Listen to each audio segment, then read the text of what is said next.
The followers of a cult stay with the cult, remain loyal to the cult, and forbid any questioning of the cult, not because they've been given sweets and the good life, but because they've been made to suffer. If you sacrifice everything to join a cult, then after a little while you'll simply be too embarrassed to leave it, because then you will have admitted you've wasted your time, your life, your money, and in the case I'm going to talk about, your children. I'm Graniopteryx.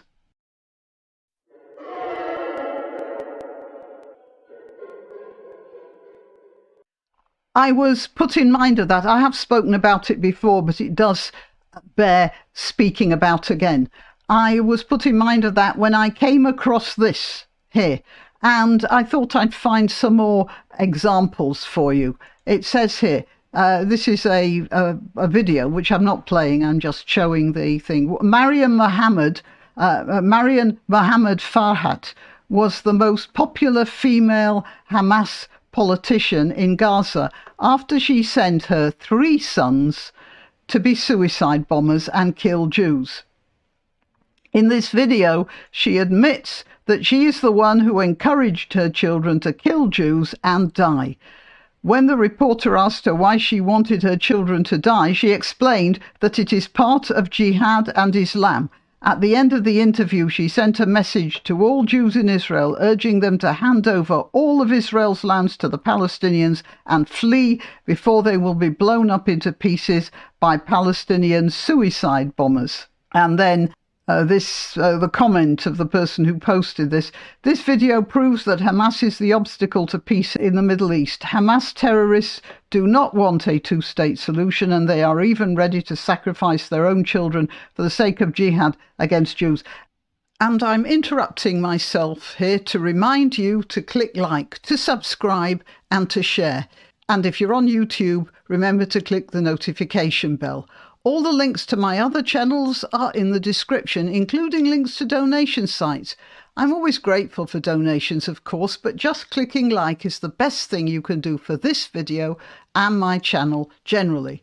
And I'm reminding you that the Christmas 2023 competition is now open. The link to the video telling you all about it is also in the description. So I have spoken about the subject of sacrifice before, but it bears a second mention.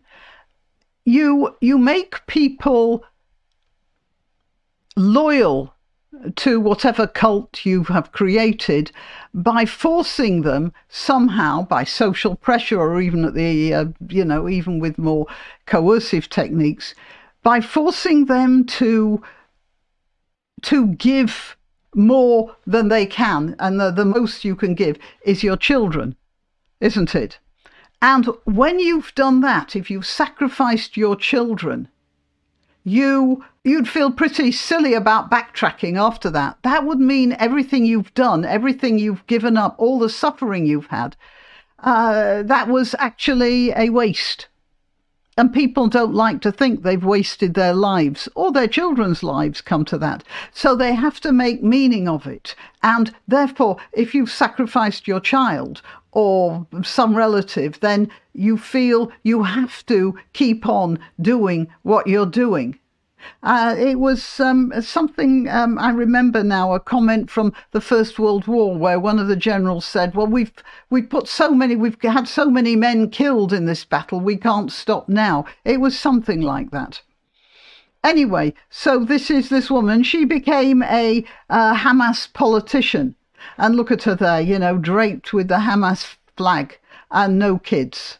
Well, I don't know, she might have more. Now, I saw this and I thought, well, maybe there are others. Well, I looked for others and I found this one. It says here, Palestinian mother on TV urges all Palestinian mothers to sacrifice children for jihad and Allah.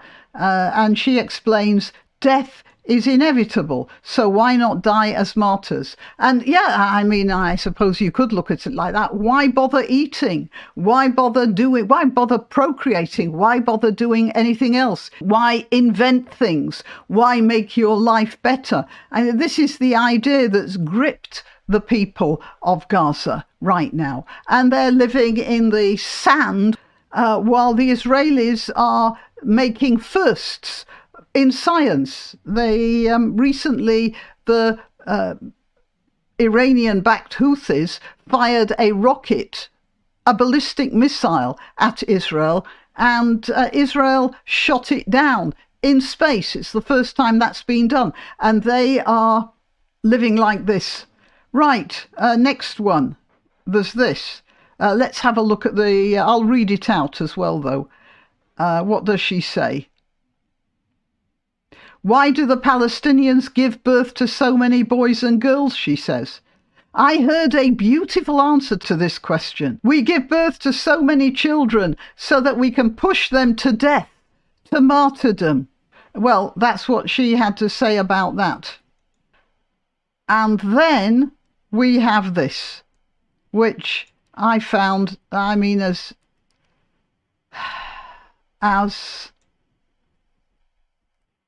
inured as I am to all of this stuff, because I read a lot of it, I found this particularly disturbing.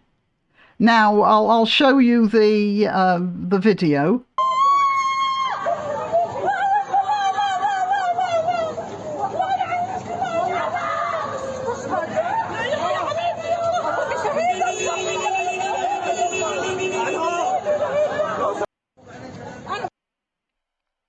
There's something very interesting in this. Now, first of all, I didn't catch much of what this woman was saying because she's hysterical, she's babbling. But I did get here, when she's embracing this woman here, this young woman, she says Abuki, so it's your father, she's saying to this young woman. And according to the legend, which was over the top in Arabic, it says, this is a nurse. Oh dear, this is a nurse in the Al Shifa hospital, and they use this word, Farhana. Farhana means not only delighted, not only happy, it means hysterical with joy. And then the next is Bamaut Zarjuha, which is... oh yeah, of course. Yeah. Bamaut Zarjuha, that's her husband, and then it says Ashahid, the shaheed, the martyr. And so let's look at this woman again. She's a nurse, by the way. I mentioned that, haven't I? Her husband's just done something that got him killed. And she's babbling. I don't think that is joy. Not yet. She is babbling, she's getting her mind into gear, and then finally she starts smiling. But that's more like a grimace to me, at least to begin with.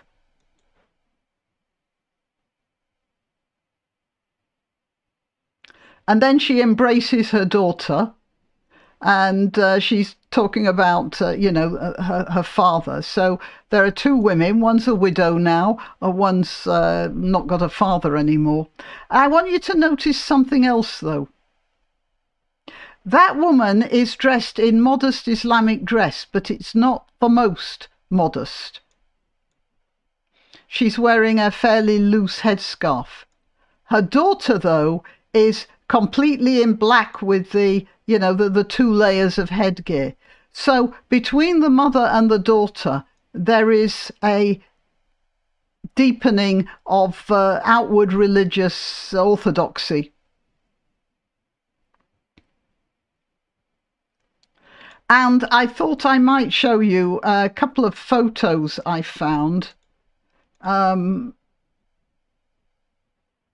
This is a family of Armenians in the 60s in Gaza.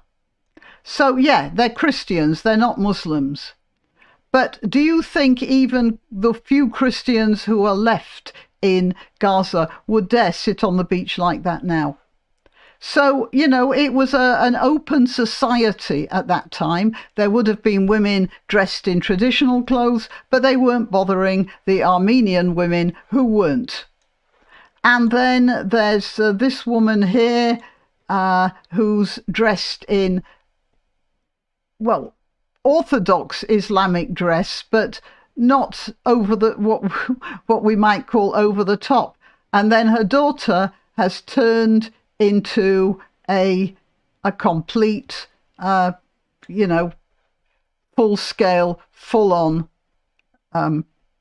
All she needs next is the face covering, of course. But there's a good deal of difference between how the mother is dressed and the daughter is dressed. And you can see the tightening of the orthodoxy in Gaza in those two women, and also the brainwashing. And well, what I would say is you can't negotiate with people like that. That woman there, the nurse, has put too much into the situation to admit that it was all a waste of time. And that's the problem. How do you tell people to give up when they have paid so much and so heavily? That's going to be the difficult thing. Okay, till next time. Why not treat yourself or a favoured relative or friend to these magnificent examples of merch? The mugs and t-shirts come in the Graniopteryx design or Grambo with a firearm or the more deadly knitting needles. Go to www.graniopteryx.com and whatever platform you're watching this on, please click like, subscribe and share.